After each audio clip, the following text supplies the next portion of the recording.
आज मुझे एक बड़े अधिकारी ने फोन किया, आप भी सुन लो भारत समाचार वालों। क्या बात है?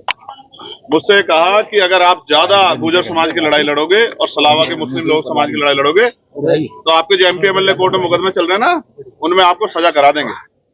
और मैं आपके इस जेल पे खड़ा होकर कह रहा हूँ, मुझे जेल का बड़ा अनुभव, 16 महीने जेल काटी है मैंने। जो लोग जेल में उस समय मेरे साथ अधिकारी थे, कुछ यहाँ भी मिले हैं मुझे।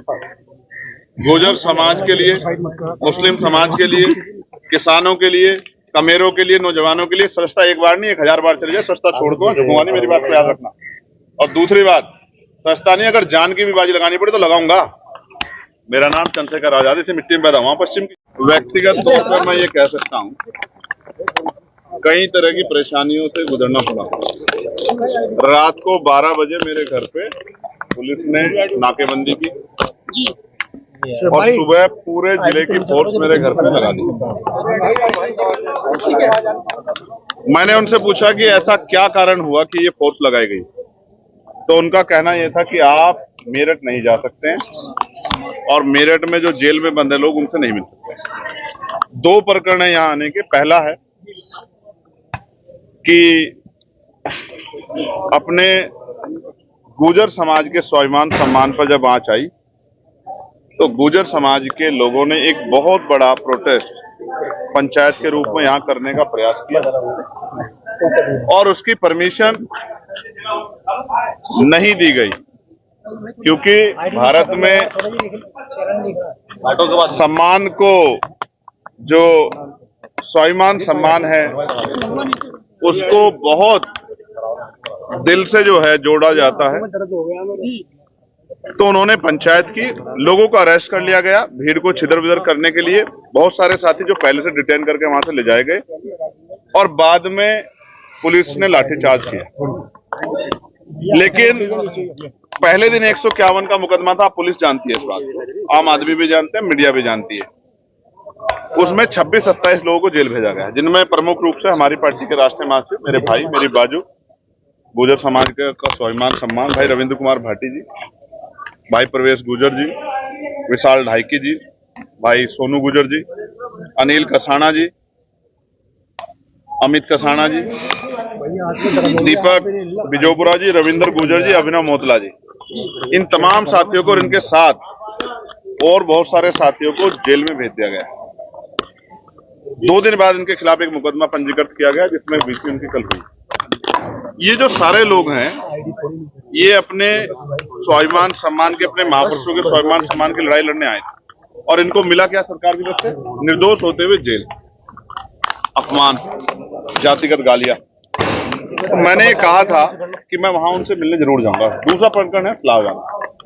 अरे भैया कौन लगा रहा? तो मैं गुर्जर समाज के अपने भाइयों से मिला और मैं जिस तरह मैंने उनको सुना, मैं बहुत गारंटी से कहता हूँ, ये राजनीतिक लड़ाई नहीं है, सामाजिक लड़ाई। गुर्जर समाज के स्वाभिमान सम्मान पे हमला हुआ है और गुर्जर समाज के नौजवान इसको बर्दाश्त नहीं करेंगे। वो उन्होंने अनशन भी किया, वो हर कीमत चुकाने को तैयार हैं अगर गुर्जर समाज के स्वाभिमान पे कोई आंच आए। और मैं जहां तक समझता हूँ, गुर्जर समाज बड़ा स्वाभिमानी समाज है। वो जब स्वाभिमान की बात आती तो वो हर कीमत को चुका देता। मेरा तो बहुत दिली रिश्ता है।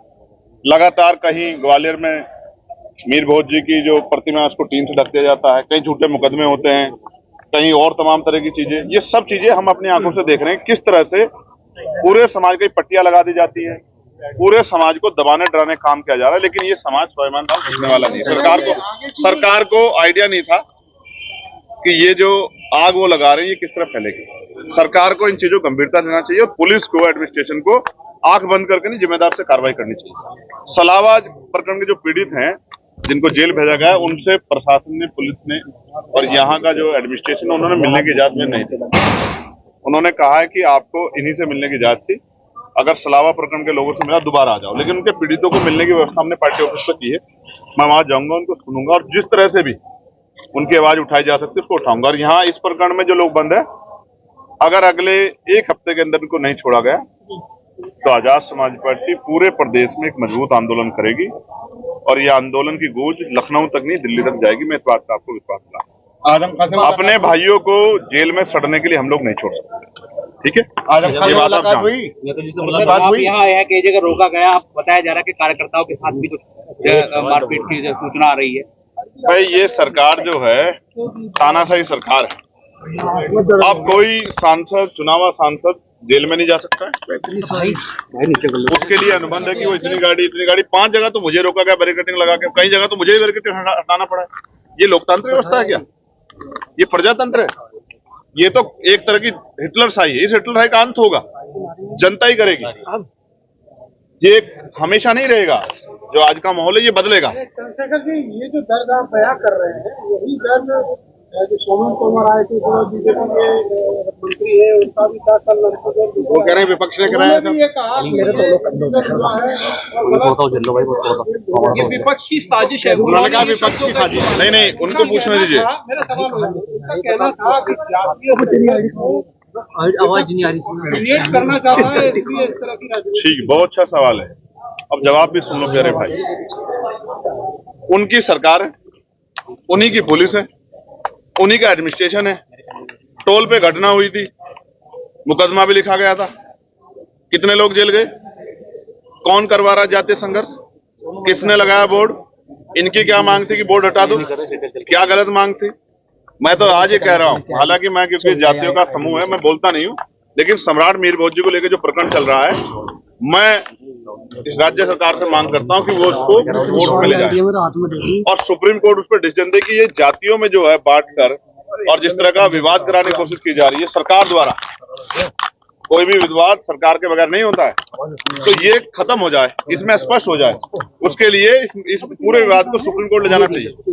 ठीक है, वैसे तो महापुरुष सबके होते हैं, लेकिन अगर इस पे जो कोई विवाद हो रहा है तो उसकी गंभीरता, आज क्यों आपको ये जाति वाला बोर्ड हटाओ ये सब क्यों करना पड़ा?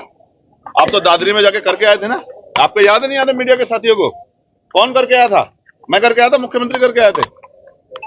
ये सब आपके सामने कौन करा रहा है? और देखिए, मंत्री जी को चाहिए था वो इनको छुड़वा देते।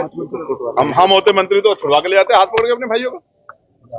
अगर हमारी सरकार होती तो झूठा मुकदमा होने देते। सो रहे थे क्या वो लोग? कल नंदकिशोर गुर्जर ये कह के गए हैं कि जो पत्थरबाज थे वहाँ पे वो मुस्लिम थे।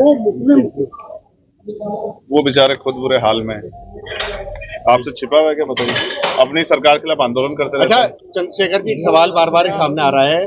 अभी आदम खां आए हैं, उनसे कोई बात हुई है? जी, मेरी बात हुई उनसे, फोन पे मेरी बात हुई और मैंने आपसे बताया, हमेशा बताया, आज फिर कह रहा हूँ, मेरे उनसे राजनीतिक रिश्ते नहीं है, परिवार के रिश्ते जी। और उन्होंने जब मैं उनसे पूछ रहा था कि उनकी तबीयत कैसी है, वो मुझसे पूछे थे कि आपकी तबीयत कैसी है, कैसा चल रहा है, जंग कैसी, लड़ाई कैसी चल रही है। मैंने उनसे कहा मैं जल्द आपसे मिलने के लिए आऊंगा। मैं उनके अच्छे स्वास्थ्य की और दीर्घायु की कामना करता हूँ और जो अन्याय उनके साथ किया गया वो अन्याय खत्म हो। आगे की कोई मैं आज एक बहुत इंपॉर्टेंट बात आपको बताता हूँ। मेरठ में क्रांति धरा है ना, ये जी, यहाँ एक बाबा जी ने कहा कि ये तो मिनी पाकिस्तान है। आप बताओ मीडिया के भाइयों, क्या ये मिनी पाकिस्तान है? ये वही मेरठ की राज, जहाँ कोतवाल धन सिंह गुर्जर ने अपने प्राणों का बलिदान दिया था। 58-57 क्रांति कहाँ शुरू हुई? यही तो शुरू हुई ना।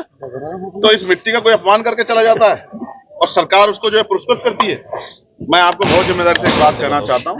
आज मुझे एक बड़े अधिकारी ने फोन किया, आप भी सुन लो भारत समाचार वालों। क्या बात है? मुझसे कहा कि अगर आप ज्यादा गुर्जर समाज की लड़ाई लड़ोगे और सलावा के मुस्लिम लोग समाज की लड़ाई लड़ोगे तो आपके जो MP MLA कोर्ट में मुकदमे चल रहे हैं ना, उनमें आपको सजा करा देंगे। और मैं आपके इस जेल पे खड़ा कह रहा हूँ, मुझे जेल का बड़ा अनुभव, 16 महीने जेल काटी है मैंने। जो लोग जेल में उस समय मेरे साथ अधिकारी थे, कुछ यहाँ भी मिले हैं मुझे। गुर्जर समाज के लिए, मुस्लिम समाज के लिए, किसानों के लिए, कमेरों के लिए, नौजवानों के लिए सस्ता एक बार नहीं 1000 बार चली जाए, सस्ता छोड़ दो, झुकूंगा नहीं, मेरी बात को याद रखना। और दूसरी बात, सस्ता नहीं, अगर जान की भी बाजी लगानी पड़े तो लगाऊंगा। मेरा नाम चंद्रशेखर आजाद, इसे मिट्टी में पैदा हुआ, पश्चिम की।